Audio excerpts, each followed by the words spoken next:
10 versus 10 is honestly a great game mode in World of Tanks Blitz. While I do not think that 10v10 battles should exist in the game, I do think that they are a really good way for people to not only learn how to get better, but also learn how to drive tanks that they normally don't do well in.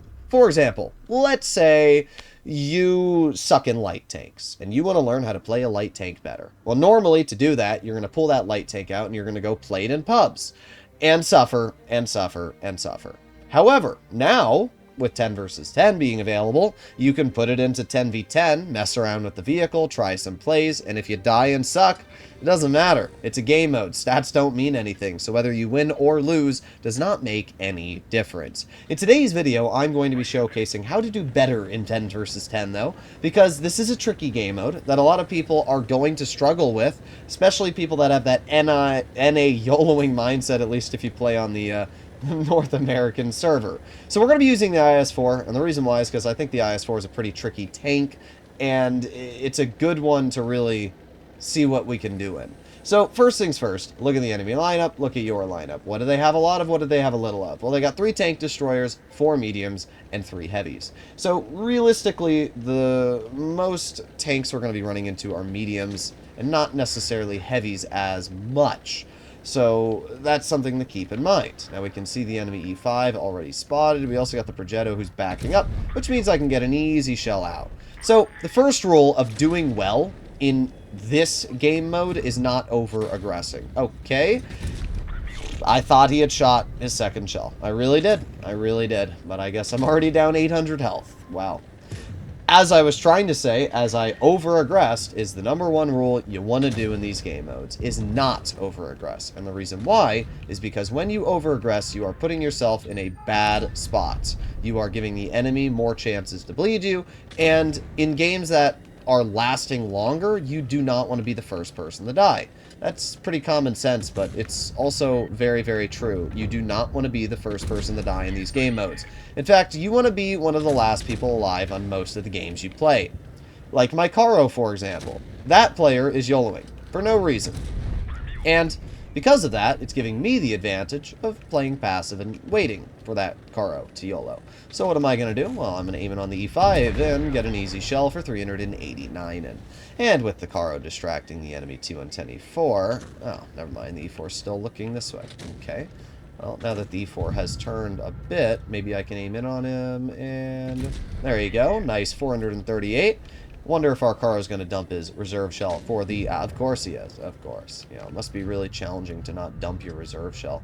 You know what? I'm going to let that Caro suffer his own consequences. You can circle that E4 for the next 25 seconds. I'm going to sit here.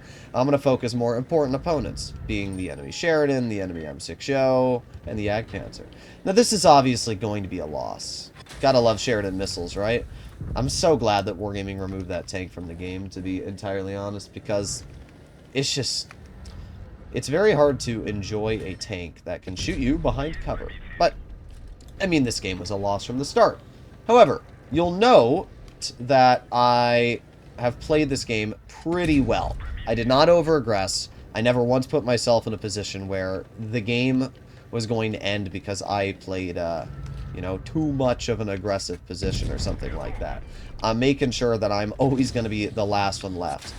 I was going to say, a good way to actually deal with missiles is to over-angle your side, and that's down to the fact that simply missiles do not do a great job of cutting through spaced armor. So if you're able to do a decent job against angling, you know, against space, you can actually do okay. I'm not sure why he's shooting missiles at my flat side, but you know what? I did actually pretty good this game, and that's all that I really needed to do.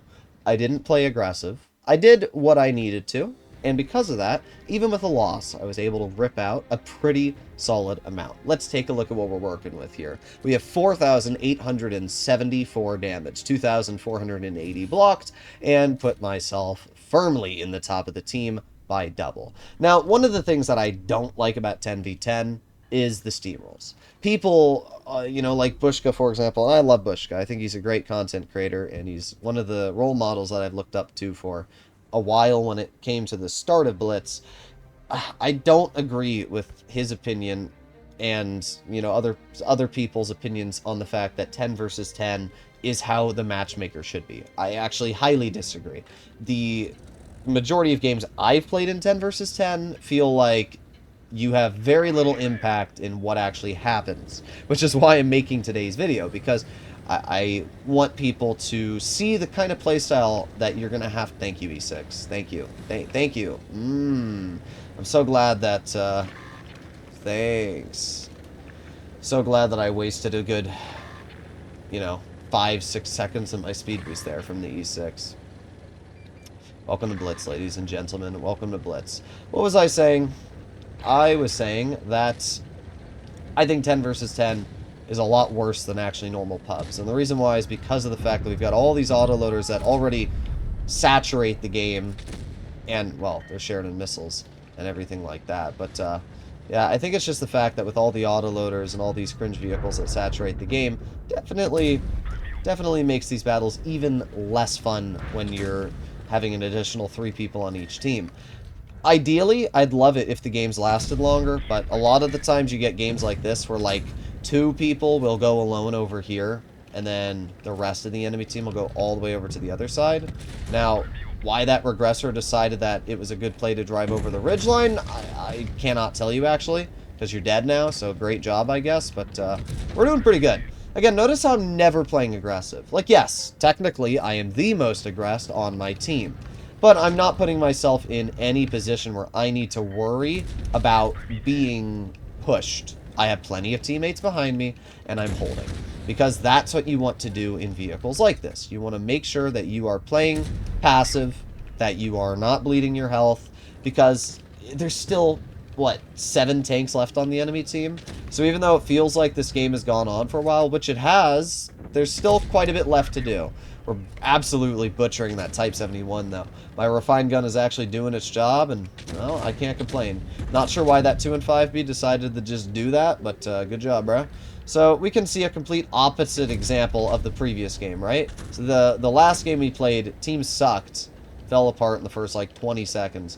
And now we're in the complete opposite, where my team is absolutely steamrolling, and their team's falling apart.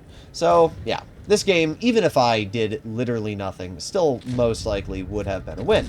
And it's just the way that Blitz works. But, I mean, we're doing fine here. We're up to 3,600 damage. The E6 dies to me, and we are going to make our way over to the enemy T110E4, which we're going to get a nice juicer into for 426. Our E6 dies. Honestly, I don't really care, because that E6 was annoying me earlier. Let's aim it on the E50, because that's a little bit more damage. 350 versus 297. And there you go. That's a 4,400 damage win. So, we can kind of see the play style of 10v10. It's similar to pubs, but you have to just be that little bit less aggressive. With 3 extra players, it is guaranteed that people will go to almost both flanks of the map. If you're playing on Rockfield, you can expect that there will be tanks going to the medium and heavy flank, which in certain regards is good.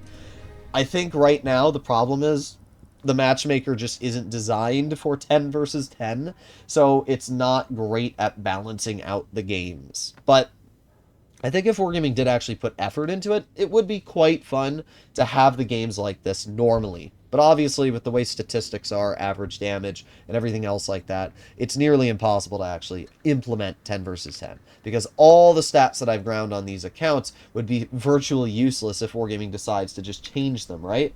So, let me know in the comments what you guys think. But personally, I think 10v10 is fun, and I think it's a great way to learn tanks that you haven't already messed with. But there are some skill sets that you're going to have to learn to do well in this game mode, which I actually think is great. It's a skill-based game mode. Hopefully you enjoyed today's video, and if you did, please consider smashing that subscribe button down below. I'll see you all in the next one. Bye-bye!